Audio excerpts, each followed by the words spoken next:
Alors, bonjour, c'est Fred, tipster du site gainifuté.com. Donc, dans cette vidéo, je vais vous proposer 3 pronostics pour le samedi 28 novembre. Avant toute chose, vous savez très bien, on va regarder les résultats de ce jeudi. Donc, je vous ai proposé 3 pronostics. Le premier, c'était Braga-Leicester. Je vous avais proposé le over plus 2,5 buts, donc c'est gagnant. Les deux ont fait un petit peu entre guillemets une mauvaise opération. Je craignais plutôt, c'est plutôt des équipes comme je vous disais ils ont plutôt tendance à faire du 1 ou 2, ils font pas de match nul, et voilà. Match nul qui peut aussi les arranger. J'avais mis une petite réticence à ce niveau-là.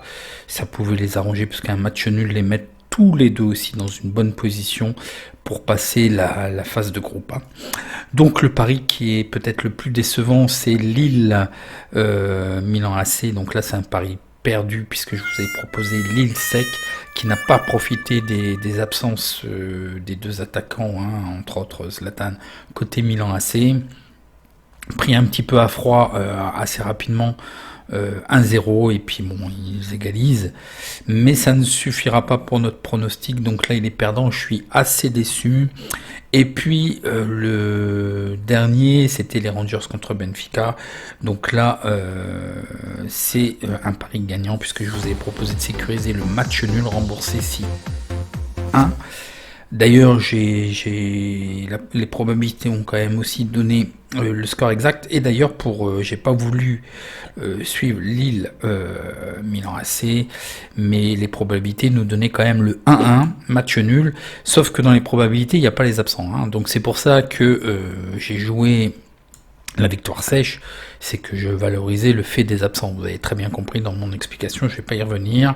Et puis, Rangers Benfica, c'est pareil, les probabilités nous donnaient aussi le score exact. Les probabilités nous disaient effectivement que c'était un match serré, le match nul 2-2. Effectivement, il nous les a donnés. Donc vous voyez, c'est quand même pas un travail bâclé ou c'est pas de la bullshit. C'est vraiment un travail sérieux qui est effectué. Donc n'oubliez pas pour aujourd'hui, on a Wolfsburg Werder de Brême. En même temps, je vous présente une bonne technique de lissage de cote. Et puis pour le samedi, je vais vous proposer 3 matchs, en fait, 2 matchs de Ligue 2 et un match de Serie A, Sassuolo Inter. En passant quand même, la bankroll repasse au vert à 51% de réussite et il y a quand même 7 résultats gagnants sur les 9 sur ces 3 journées de compétition Ligue des Champions, Ligue Europa. Et effectivement, mon taux de réussite à ce niveau-là est assez important au niveau de la Ligue des Champions et la Ligue Europa. Donc ceci dit, en passant, allez-y, on y va pour le premier match. Donc le premier match, le premier pronostic, c'est Sassuolo contre l'Inter. Donc Sassuolo à 1909 points et le rating, et l'Inter à 2036 points et le rating. Donc si vous voulez voir, c'est vrai que je le montre pas souvent au niveau des formes, voilà ce que ça donne. C'est d'où l'importance de l'elo rating.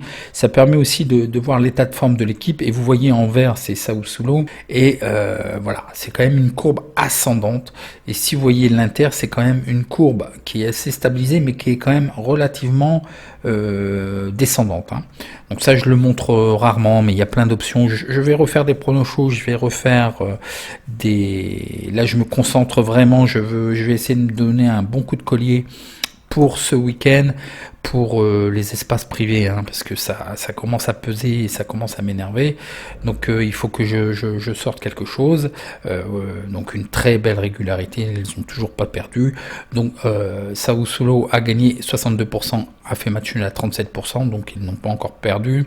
Des 50-50 au niveau des over et des under, 2,5 buts dans le match. Et ils marquent en premier, ils encaissent en premier à 50%, un rendement positif de plus 83% de rendement sur cette équipe. C'est une équipe que je suis, qui est sur mes tablettes depuis 3 ou 4 ans. C'est un petit peu comme Lille et Rennes, c'est une équipe qui progressivement monte et se construit. Ils ont un très bel effectif. Pour ce qui est de l'Inter, une certaine alternance. Bon, effectivement, il reste sur une victoire, mais avant ça, c'était deux matchs nuls. Donc, ils gagnent à 50%, match nul à 37%, ils perdent à 12%. Ils font des over 2,5 buts à 62%, des under 2,5 buts à 37%. Et c'est pareil, 50-50 au niveau de l'équipe à marquer en premier et encaisser en premier. Voyons voir le face-à-face domicile extérieur. Donc, attention, hein, Sassuolo perdent des points à domicile, ils ont quand même tendance à faire match nul et ils se comportent un petit peu mieux à l'extérieur. Et l'Inter est toujours invaincu aussi à l'extérieur. L'historique des confrontations, Sassuolo, donc en général ça gagne ou ça perd et Sassuolo a une revanche à prendre puisqu'en fait l'année dernière l'Inter l'avait emporté 4-3. Donc voyons voir les statistiques générales. Alors tout d'abord au niveau de l'alerte Algo, il nous donne le 2. Et puis, alors au niveau des absents, un absent côté Sassuolo, il y a un joueur incertain et 2 absents côté Inter, mais ce sont des joueurs interchangeables, donc pas d'inquiétude. Au niveau de Sassuolo, n'a perdu aucun de ses 8 derniers matchs en Serie A. Donc ça, je vous l'ai montré. Dans 16 des 21 derniers matchs à domicile de Sassuolo, les 2 équipes ont marqué. Donc voilà, une bonne stat. Lors de leurs 3 derniers matchs en Serie A, Sassuolo a réussi à garder sa feuille blanche, donc des clean sheets. Ils n'ont pas encaissé de but. Sassuolo a gagné par 2 buts et plus 4 des 7 derniers matchs. Sassuolo a remporté 5 des 7 derniers matchs de Serie A. Il y a eu plus de 2,5 buts dans 19 des 23 derniers matchs de Sassuolo. Sassuolo a marqué 3 buts ou plus dans 3 des 11 derniers matchs. Pour ce qui est de l'Inter, aucune défaite n'a été trouvée dans les 10 derniers matchs à l'extérieur de l'Inter de Milan. L'Inter du Milan est invaincu dans 21 des 23 derniers matchs à l'extérieur en Serie A. Lors des 11 derniers matchs de Serie A, l'Inter a réalisé un total de 6 victoires par plus de 2 buts, donc ça risque de scorer. Les 2 équipes ont marqué dans 7 des 8 derniers matchs de l'Inter en Serie A, donc c'est une constante des deux côtés. Hein. L'Inter a fait match nul lors de 3 des 6 derniers matchs en Serie A, ce qui est aussi la problématique des deux côtés. L'Inter de Milan a marqué plus de 2 buts lors de 16 des 21 derniers matchs. Donc voilà, le BTS est intéressant et ça score des deux côtés. Les probabilités justement en BTS à 77%, oui, donc ça peut être intéressant pour nos pronos justement. Sassuolo Calcio au niveau de over-under à 58% des over. Donc ça peut être intéressant. Et puis les probabilités nous donnent 30% pour Sassuolo, 43% pour le match nul, 27% pour l'Inter. Le N 1-1, moi je pense qu'il pourrait y avoir plus de buts, mais c'est vrai que l'Inter, attention, d'ailleurs j'ai oublié de vous alerter, je l'ai marqué mais je ne l'ai pas dit, donc attention, hein, les matchs que je vous propose, alors il y a d'autres opportunités, ok, nous sommes d'accord, sauf que attention, il faut prendre en compte qu'il y a un match tous les 3 jours, même quand on s'appelle Paris Saint-Germain, même quand on s'appelle le Barça, même quand on s'appelle le Real, Manchester City, un match tous les 3 jours, hein. C'est quand même, voilà, donc moi je veux passer à travers tout ça. Là mon pronostic va aller dans le sens de neutralité, en fait, match nul, et vous avez vu le BTS, les 2 équipes marquent, est intéressante. Alors je voulais quand même préciser par rapport au pronostic, Sassuolo Inter, c'est que l'Inter avec sa défaite en Ligue des Champions contre le Real, l'entraîneur va être en très mauvaise posture et position. Bon, il a l'adhésion de son groupe, il est soutenu, voilà, les joueurs, il n'y a pas de souci, adhèrent à sa gestion et à son mode de fonctionnement. Mais là, si vous voulez, un match tous les 3 jours, là, l'Inter, je ne pense pas qu'il soit quand même capable. Sassuolo est vraiment très très bien, même à domicile. Donc ça m'étonnerait qu'ils aient quand même la possibilité de faire au-delà d'un match nul. L'Inter, faut absolument pas qu'il perde parce que ça va être catastrophique pour Conte. Là, ça va le mettre vraiment en difficulté. Donc, je pense que l'Inter va jouer pour ne pas perdre surtout. Et puis, donc voilà, sécurisons quand même parce que c'est ce qu'il faut. Mais voilà comment je le voyais sur ce pronostic. Et Sassuolo, attention, hein, vraiment, ils sont très très très bien. Voilà. Donc, ce qui peut être fait. Comme maintenant vous avez compris, vous avez une nouvelle technique, hein, je vous ai parlé dans les vidéos précédentes de la technique du lissage. Ça peut être mis en place, un lissage sur ces deux cotes-là, puisque la cote le match nul est à 4 et les BTS à 1,42. Bon, ça nous fait quand même une cote équivalente de 2,09, ce qui est intéressant, mais le choix 1 remboursé sur le choix 2 est plus intéressant puisqu'il nous donne une cote équivalente à 2,18. C'est là où je vous dis, vous pouvez être un bon pronostiqueur, mais il faut être un bon parieur. Donc notre intérêt quand même, et je pense que le match nul a des grandes chances de passer sur ce match. Donc je vais prendre en compte la cote équivalente de 2,18 parce que vous avez compris, je vous ai expliqué dans les vidéos précédentes la problématique de la banquerolle publique. Donc je suis en train de travailler la cote moyenne et le taux de réussite. Évidemment, le ROI va suivre automatiquement. Donc je vous propose le match nul. Donc vous mettez 9 € sur le match nul et le BTS, les deux équipes marquent à 1,42, vous mettez 21 € et voilà, vous aurez un pari remboursé. Ça nous fait quand même un gain total de 65,49 €. Après, vous voyez, par rapport à votre mise, vous avez la possibilité de faire ces paris avec la calculatrice. Hein. Vous avez les paris double choix, le 1 remboursé si N, le double chance, le match nul remboursé si 1 et 2, et puis l'arbitrage. C'est accessible et disponible à tout le monde hein, depuis tout le temps. Je ne le dis pas suffisamment, certes, mais voilà, bon, les formations sécurisation vont arriver, tout ça va être repris, vous aurez des outils avec et la formation avancée de sécurisation. Vous avez déjà vu deux aspects, le lissage de cotes, et puis le choix 1 remboursé sur le choix 2, qui est une technique aussi avancée. Donc voilà, pour ce pronostic, donc je prends le choix 1 remboursé sur le choix 2. Donc à vous de voir si vous voulez faire la technique du lissage, hein, qui est pas mal quand même aussi. Donc c'est à vous de voir. Donc on passe au match suivant qui est Auxerre-Valenciennes.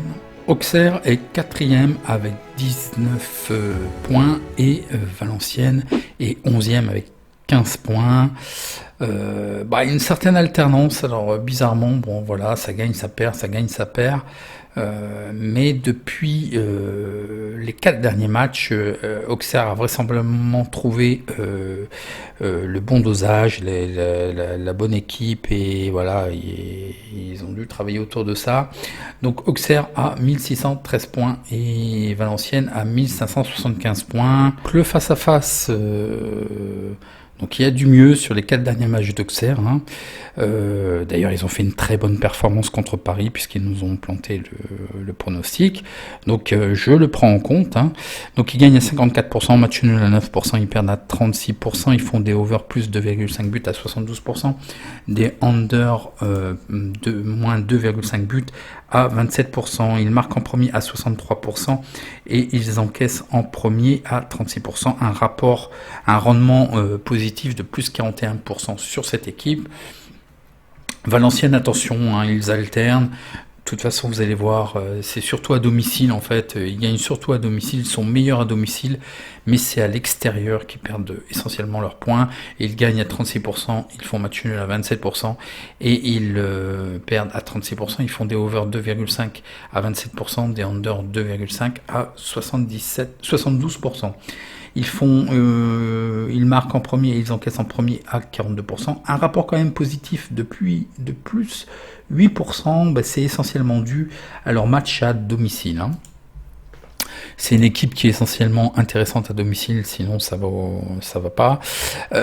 Auxerre reste sur 4 matchs gagnés, hein, donc c'est quand même pas mal. Bon, il y a du mieux à l'extérieur pour Valenciennes, mais c'est pas encore ça. Voyons voir les statistiques que je vous ai trouvées sur ce match.